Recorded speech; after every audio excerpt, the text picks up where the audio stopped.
kenan ya so mu gabatar da shirinsa na yau dinnan Alhamis. Yau muna ranar 22 ga watan Afrilu miladiya ta 2021. Da daidai da ranar 10 ga watan Ramadan. A halin yanzu muna cikin daren Juma'a 11 ga wannan wata, hijira tana da shekaru 1442. Masu kalamar sauraron mu assalamu alaikum wa rahmatullahi wa barakatuhu, barkanmu da warhaka, barkanmu kuma da sake saduwa da ku a daidai wannan fili na waɗannan labarai na yau. Da fatan an sha ruwa lafiya da kuma fatan Allah madaukakin sarki ya karbe ibadodin da aka yi kawo yanzu. Ga kuma labaran namu kamar haka. Da farko mu soma da fadar shugaban kasa, inda a safiyar yau dinnan Alhamis shugaban kasa shugaban jamhuriya Muhammadu Bazoum ya jagoranci taron majalisar ministoci. Kamar yadda aka saba, taron ya samu tattaunawa akan shawarwarin dokoki waɗanda za ku ji mu ɗauke da ƙarin bayani akan su a cikin shirinmu na gobe Juma'a idan Allah mu ɗauki sarki ya kai mu. Shugaban kasa shugaban jamhuriya Muhammadu Bazoum a ranar yau dinnan Alhamis ya gudanar da wata ganawa da ministan kasar Togo wanda yake kula da harkokin waje, cewa da Robert Dusai, wanda ya zo da wani sako na musamman zuwa ga shugaban kasar Nijar Muhammadu Bazoum. Ya mika masa sakon ne da sunan shugaban kasa shugaban jamhuriyar kasar Togo, cewa da Faure Gnassingbe, da ya turo shi da shi wannan sako na kuma gaisuwa da ban girma. Bayan haka ne shugaban kasa shugaban jamhuriya Alhaji Muhammadu Bazoum a dazu-dazun nan da yamma ya yi balaguro zuwa birnin Injamena na kasar Chadi, inda zai halarci wato taron da za a yi na jana'izar shugaban kasar Chadi da Allah ya yi wa cikawa, cewa da Idris Deby Itno, wanda ya rasu a ranar talata 20 ga watan nan da muke ciki na Afrilu nan da ta gabata. Shugaban kasa shugaban jamhuriya Muhammadu Bazoum yana tare da rikiyar Hasumi Masaudu, ministan kasa, ministan da yake kula da harkokin wajen Nijar, da kuma Alkasum Indatu, ministan da yake kula da sha'anin tsaron kasa, da Muhammad Sani Muhammadu, ministan da ke kula da arzikin danyen man fitar da kuma arzikin makamashi, sannan kuma da Ibrahim Sani Abani, da rikita a fadar shugaban kasa. Shugaban hukumar nan ta sasanta 'yan kasa da ake kira Mediatur de la Republique, cewa da Maitre Ali Sirfi Maiga, a ranar shekaran jiya talata ne ya jagoranci wani biki na aza tubali na farko na gina babban biro na ita wannan ma'aikata ta sasanta 'yan kasa. Shi dai wannan biro za a gina shi ne akan wani hili mai murabba'in metar kare 5,000, wanda kuma zai kumshi biruruwa da dama, sannan da wuraren gudanar da tarurruka da shawarwari, da kuma wurare wato na shakatawa da na ci abinci, da kuma sauran ayyuka na wato sasanta 'yan kasa da ita wannan hukumar za ta kula da su. A yayin girka wannan tubali na farko, shi dai mai sasanta 'yan kasa cewa da Maitre Ali Sirfi Maiga ya yi tsokaci, inda ya bayyana babban farin cikinsa ganin irin yadda Allah maɗaukin sarki ya basu wannan dama a ƙarƙashin wato inuwar gwamnati da ta basu wannan babban hili domin gudanar da waɗannan ayyuka na gina wannan babban biro.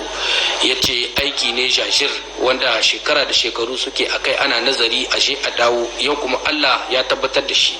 Ya ce farin ciki babba gare shi, kuma babbar sa'a ce da wato sashen kula da al'amuran shari'a a Nijar da kuma kokarin sasanta 'yan kasa ya samu wannan babban biro, wanda zai taimaka masa a cikin shekaru masu zuwa domin samun kwararrun ma'aikata da kuma gudanar da aiki a cikin sauki da tsanaki.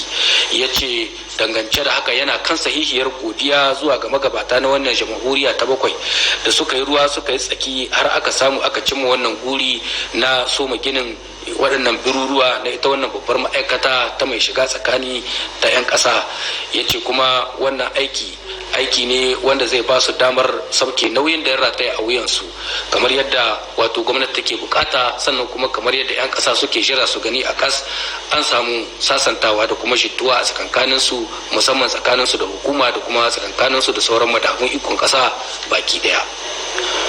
Ministan da ke kula da sha'anin shari'a a Nijar, Dr. Abubakar Hassan, a safiyar yau dinnan Alhamis ya gudanar da waɗansu ziyarce-ziyarce a ofisoshi daban-daban da ke karkashin jagorancinsa, kama daga ma'aikatar nan da ke kula da wato wayan talho na yaki da cin hanci da rashawa da ake kira Linibert, da kuma babbar ma'aikatar haɗin gwiwa da ke kula da yaki da fataucin bil'adama, da wato hukumar da aka girka domin yin ruwa da tsaki akan sha'anin yaki da fataucin fatocin bil'adama a Nijar da dai sauran ofisoshi manya-manya waɗanda suke kula da harkokin shari'a da kuma kare haƙƙoƙin 'yan adam.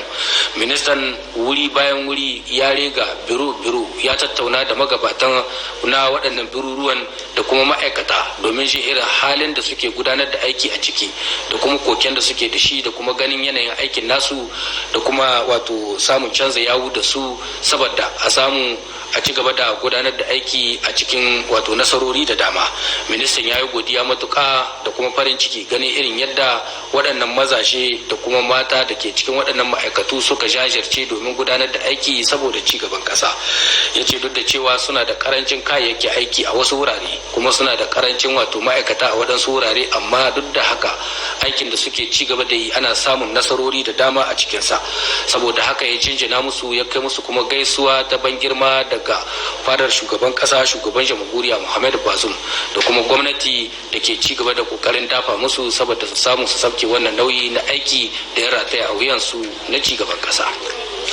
Daga nan babban birnin Yamai sai mu isa a jihar Tawa, inda a ranar Talatin nan da ta gabata ne aka gudanar da wani biki na wato bude wata makaranta ta nakasassu wadda kungiyar nan ta tattalin iyali ta Dr. Lalla Malika Isufu ta samu ginawa, musamman makarantar da ta gina a can garin Illela, kamar yadda za ku ji karin bayani ta bakin Abdulrahman Isaka da kuma Muhammad Agumu daga Tawa.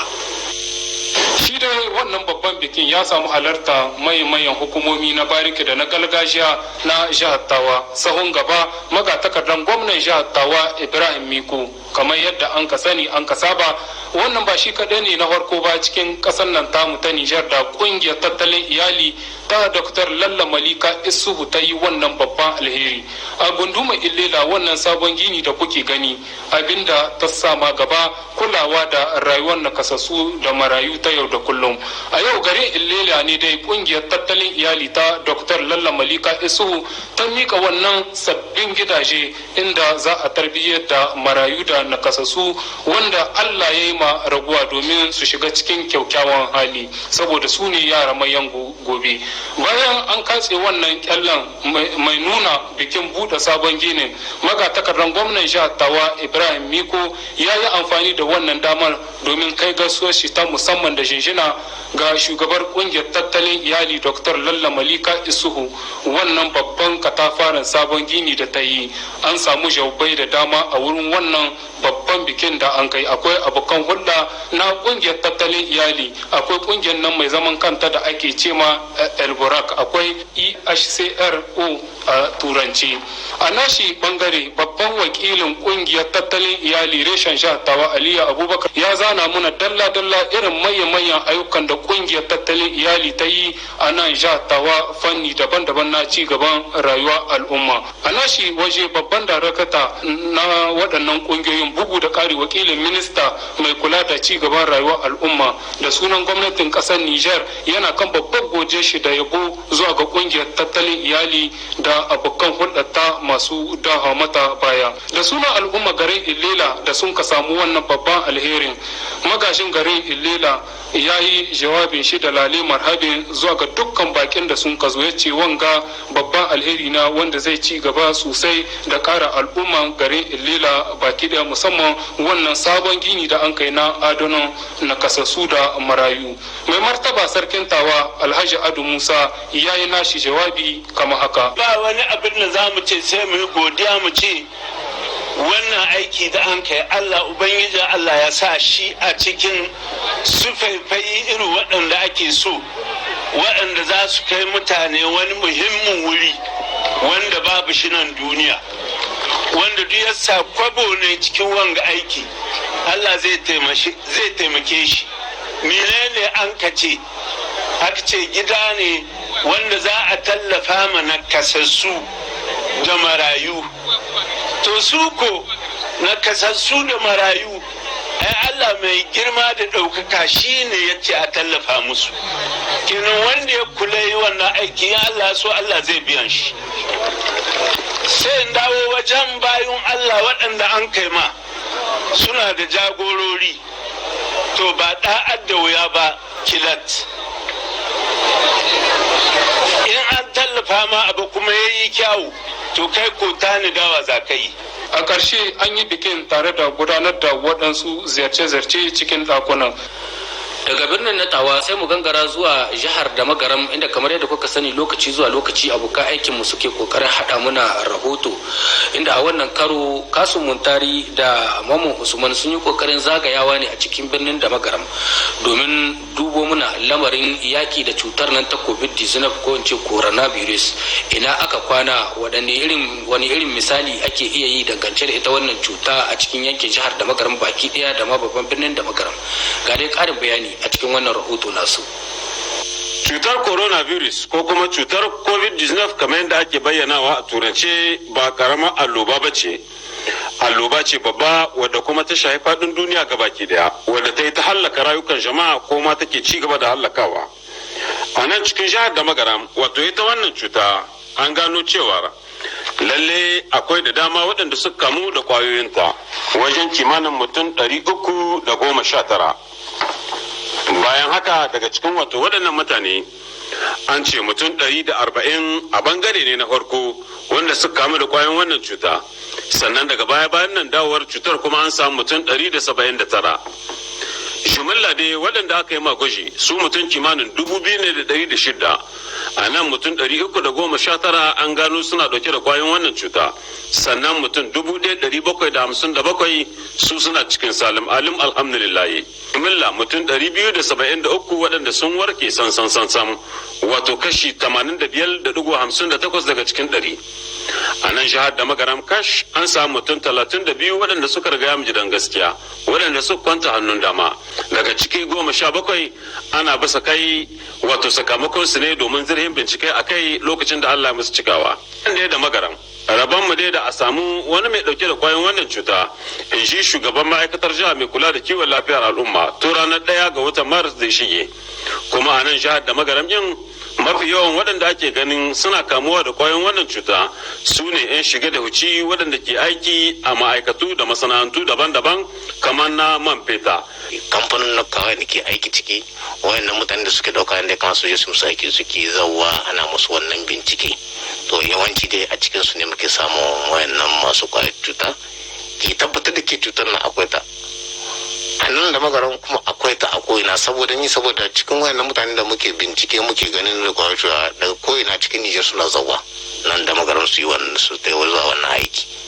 Ga dai abin da nake ce bisa wannan cuta a nan ne.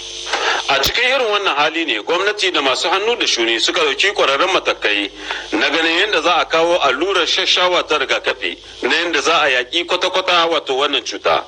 In shi babban darakta na jiha mai kula da kiwon lafiyar al'umma Dr. Abu Yahaya. To ina haka kwana game da zancen kawo wannan allura cikin jihohin kasar mu, ya ce suna bin al'amuran sau da kafa. Ya shaushawa ana nan ana bisa gare ta. Kure kun san idan za a yi shaushawa dole ne sai an yi tsari, duk abin da za a yi shi sai a yi mishi tsari. Kenan abin da sarkita processes ne bai yiwa a tashi kai tsaye a je a yi ta shi, sai an yi nazari mi a bukatocin mutane wani ne kamata a yi mashaushawa, sai an tattace wannan mina na ake so wanda ya kamata, wani irin kayan ya kamata a kawo, wani mutane ya kamata a ɗauka sau da ai wannan aiki shi. To a cikin irin wannan hali ne har yanzu wasu ke ɗari-ɗari wajen aiki da hanyoyin rigakafi wanda gwamnati ta ce a yi unhwani da su kwararrun matakai na rigakafin sansan wannan cuta ta coronavirus. Sai dai bisa ga dukkan alamu har yanzu da sauran na kaba. Matakan nan da dama ba a kiyaye da su, an ce sararin da ya kamata mutane su tsakanin su, mutane da dama masu yin shi, an ce a yi aiki unhwani da wannan takunkumi saboda a kiyaye. Galib ka ɗauki cuta idan wani na magana ko ya yi tari kuma kai kuma ka samu wani wannan cuta, mutane da dama masu aiki da shi. Abin da shahi a tsarkake mahalli, a rike tsarkake hannu a kodayaushe ana wanke shi da ruwa da sabulun, shi ma da dama mutane bayan suke yi. Muna fatan wannan kira da hukumomi na kasar nan suka yi da malaman kiwon lafiya lalle zai shiga cikin kunnuwan al'umma gabaki daya don kare kanmu da kare kasar mu gabaki daya daga wannan masifafan ciwo na coronavirus. da fatan Allah madaukakin sarki zai ci gaba da kare kasar nan tamu ya tabbatar mana da kwanciyar hankali da kuma koshin lafiya da wadata. A nan muka kawo ƙarshen waɗannan labarai namu na yau, sai kuma gobe idan Allah madaukakin sarki ya da za mu sake saduwa da ku a waɗansu labaran. Assalamu alaikum.